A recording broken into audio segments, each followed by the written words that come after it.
Hey guys, Joshua Peterson here, Peterson Electric. It is January 2023. For my SEO guide, it's going to be splices that were hidden to try to find the electrical issue.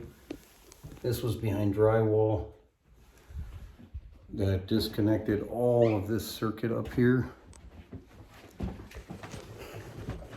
We had to flip it in the stairway to get it out. And this circuit's from 1968. And it traveled everywhere. All of this fun rat's nest. It's got aluminum to copper mixture all the way around.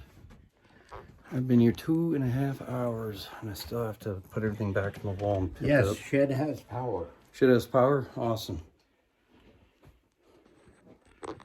And that outlet is probably powered. Yep. I'll be right back.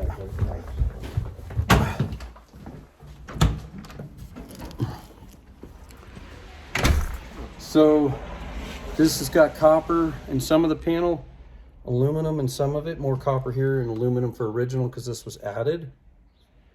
Yeah, today we had to break out a toner, stud finder, and a whole lot of light bulbs that we stuck in to try to get this thing figured out. I think we've taken out about 50 openings. When I start getting into something that's past 30 minutes, because I can find these things pretty quick, it gets pretty deep. But you cannot hide a single splice behind drywall or even in an attic. You got to have your splices up high now on the attic joist. Not too high, the roofer stick a nail through a wire. But that's why we got stacks and smart boxes and all the splicing goes up there.